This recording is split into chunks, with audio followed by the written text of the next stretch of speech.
Okay, I'm gonna share this because I wrote it down on my page, my Facebook page, which is Primal Moon Priestess.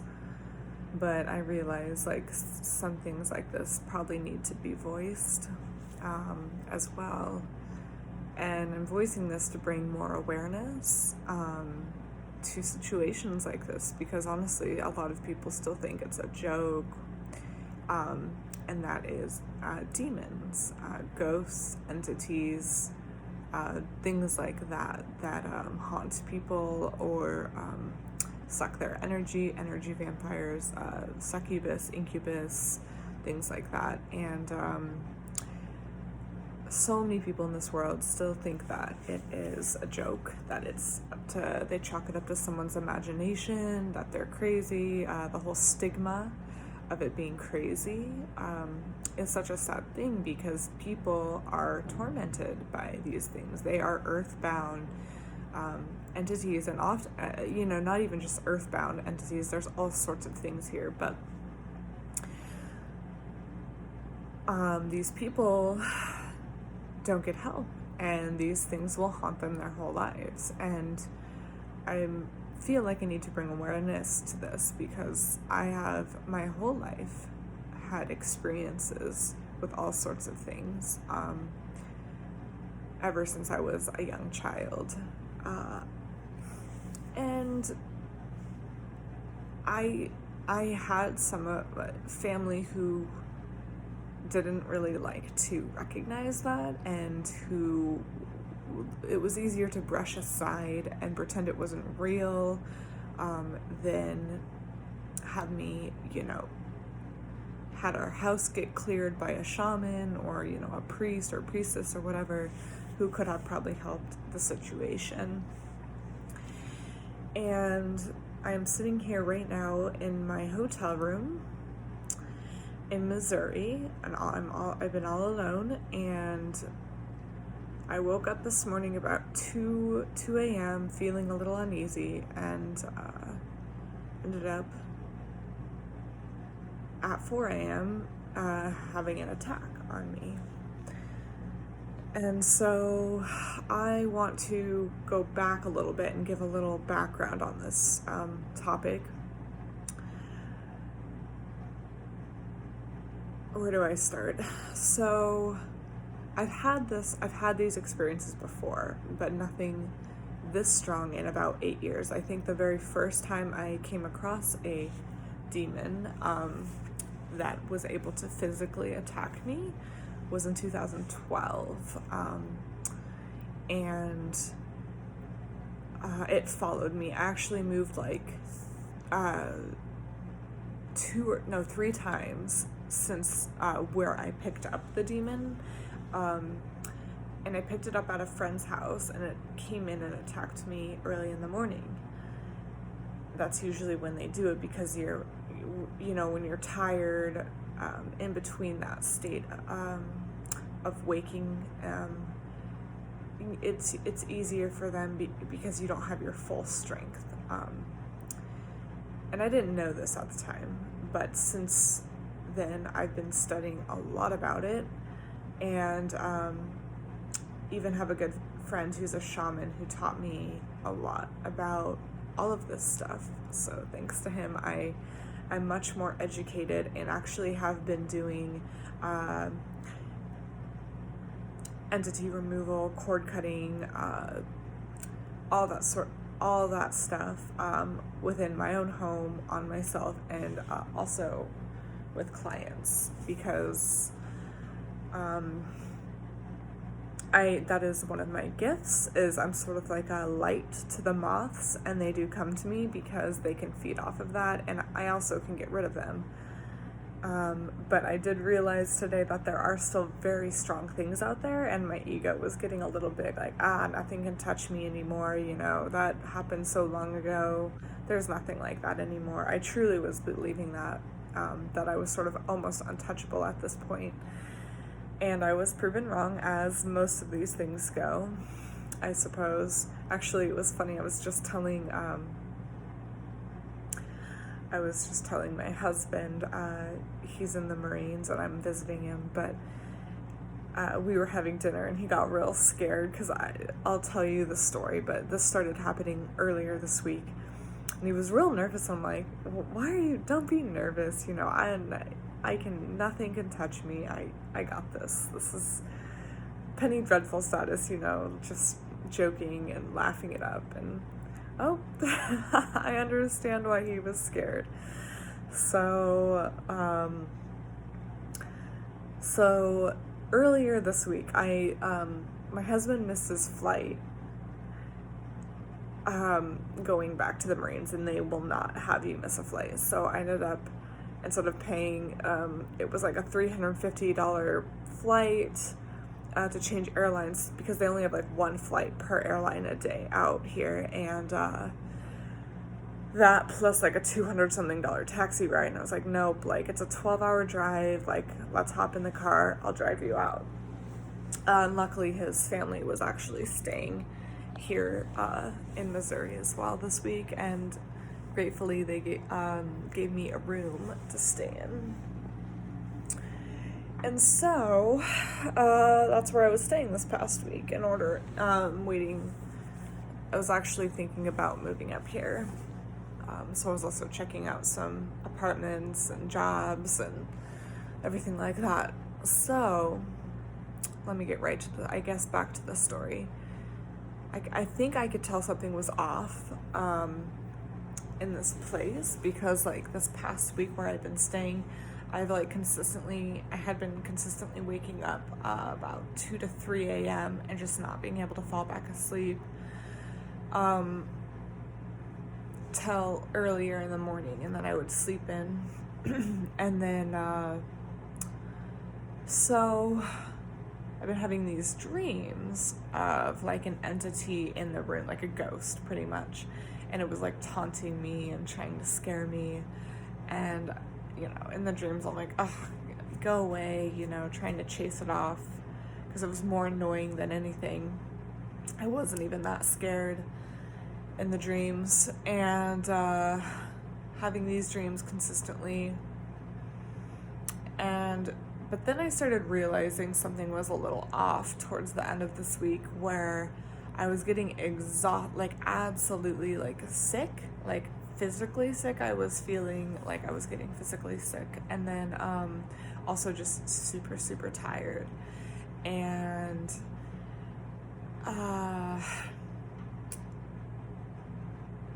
I was thinking maybe I was just catching it. I sometimes brush things aside, like, oh, I'm just getting sick, whatever.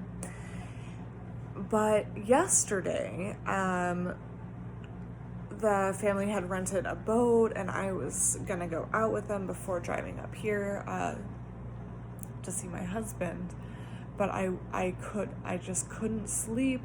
I was exhausted. And I just felt like my energy was being sucked right out of me. And then I took 2 naps before driving, because it was a 2-hour drive, and did 3 energy clearings on myself that day. And prior day I had done 2, and the prior day before that 1. So I was just, and when I would clear my energy, I felt really good for half an hour. Then it would just sort of come back on.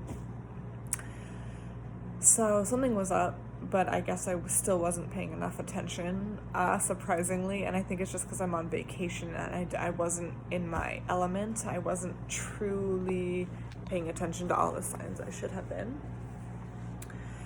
And so I drove up here, and I felt much better. Just driving, getting out, I felt completely renewed. My energy came back to me. It's I didn't have that cloud, that thing that was sucking my energy around me. I had a great dinner, and went to bed. And I'm alone in this hotel room, so I didn't have anyone here with me last night. That would have probably kept this thing away when you have another person, but I was alone and vulnerable and tired, because I finally got some sleep after not sleeping this past week. I'm gonna have a drink of my coffee. But So woke up about 2 a.m. again, and was feeling very, very uneasy. And I was sort of thinking to myself, like, there's no reason to be scared, you're just being silly, you're overthinking it. But I couldn't get back to sleep again. I did get finally back to sleep probably around like 3:30 or like a little past that, and immediately had a dream again of that entity in my room. But this one was like this dream was a little more scary. Like, to me, it was scary where like, anyways, yeah, this thing had come into my room, and I eventually like woke up from the dream.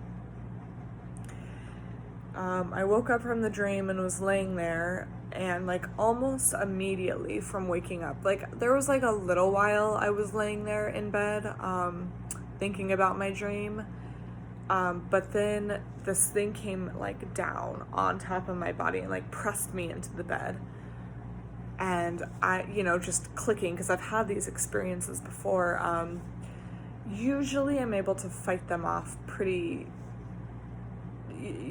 not all things are as strong as others. So usually, struggle a little, use your energy to push them off of you, get rid of them. But not this time. It was strong, and like the weight it was putting on my body was like something I haven't felt in like a very, very long, like 8 years, like I said. And it was like laying across me, like holding me down. And I was just thinking, like, in my head, like, oh God, like, here we go again. Like, that was sort of my thought, like, because this isn't new, and I've had these things before. So I was thinking, okay, oh, here we go. Like, it's going to be struggle time. And so I was using, like, what I've been taught, how to get these things off of you, like, pulling your energy and like trying to push it with your energy, and doing everything in my power to like get this thing off of me, and it would not get off of me. And I couldn't move, so my head was turned this way, and it was like right here. And I, kept trying to like look over, and every time I looked over at it, my head was like pressed back this way. So then I was sort of thinking, well, okay, like what am I gonna do? And in front of me, at the end of the room, an orb appeared, and it was actually so bright that it was lighting up like the corner of the room where it was at, and it was sort of like dancing and doing these like figure 8 swirly up and down motions. And at that point I was starting to get like a little more scared, because no one really likes to see like physically something, feel physically something, and that at that point I was like, man, this thing is really strong, like this is crazy, what is going on? And so I was sort of being tormented watching this thing while being held down. And I have enough training and enough experience where I know not to get too afraid, because what happens is they feed off of fear. So the moment you actually succumb to the fear is the moment they can really get you. So surprisingly, through all this, I was keeping my heart rate down, keeping myself fairly cool, even though I was really shooken up and scared. But I was not to that point of fear where it breaks you. And so then this is what often happens, is they get worse. Like, they're not scaring you, like what can they do? So the light over here started flickering, and you could hear it, and like the light is flashing in my peripherals, and this orb is in front of me, and I'm being held down. And so at that point I was pretty freaking scared, but still not enough to allow this thing to like fully get me. And then I started getting angry, because I was like, I was, super angry. That's another tactic I use. Instead of getting scared, I'll use my energy to get angry, to get it off of me. And the only thing I could move was my hand. And like I was able to like move my hand up my body. And like as I was moving it through this thing, I could feel it. I felt like tingly, like a different energy. And I moved my hand up to here where I knew its body was like on top of me and its head was like right here. And I felt like I could feel it, like energetically feel the head. And I grabbed it and used all of my own energy and strength to really like grab it. And we struggled for like a little bit while I was like, get off of me, like get off of me, get off of me. And finally, like it left. And the moment it left, it was all gone. It was off my body. I was able to like sit up, turn on the light, get my bearings, get dressed, turn on all the lights. Unfortunately, it was still like 4:20 around that time. And all I really wanted to do was get a cup of coffee, and nothing was open. So I actually ended up deciding to write it all down and share it. But I think it's truly important to get these things out in the open and get more awareness, because too many people still chalk these events up to people being crazy, to imagination, to sleep paralysis, anything that they can do to put the blame somewhere else, because admitting these things are real is really scary for people. And it's hard. They're not fun to deal with. But what happens is when we don't bring awareness and we just keep chalking it up to like other things, as we don't deal with them. And I'm currently in Missouri, and I have a friend who I've talked to about like there are states that are denser in energy, and I live in Colorado, which is a lighter state. In fact, so much lighter in energy that I often don't ever have these experiences anymore. I did back in 2012 when I was like starting to become aware, but like I've had paranormal and ghost and other things happen throughout my life, enough where like they would shut doors and turn on TVs, different things like that. But that was way back when I was younger. But the South has pretty dense, dense energy. A lot of people here are still living not progressively, like they're still stuck in the past, and the energy here is like different than even if you go out like west, like Colorado, Arizona, California, things like that. And I do chalk this demon, this entity, up to being in a thriving, I'm sure, in a denser energy state. And not to like be judgmental, because it's no one's fault. It's just I haven't had this experience for 8 years now, going on 9 years. And this is like the first time that I've really been in the South for like an extended period. And so yeah, these things apparently are still existing in areas that have like denser energy that they can thrive off of. And me being sort of like a flame, I attract them to me. So yes, just wanted to share that. And for those people who have had these experiences, it's important to like get your energy cleared, or like get in touch with a shaman or a priest or someone who has experience with like removing these things, because you can get them removed. And I'm probably going to need help with this one, because it's too strong for me. So I'm going to actually have to get some professional Held the last time I had something this strong. I went to a shaman to get it removed, cut off of me, and transmuted, so to say. So yes, I'm gonna finish drinking my coffee, and I'll chat with y'all later. Bye.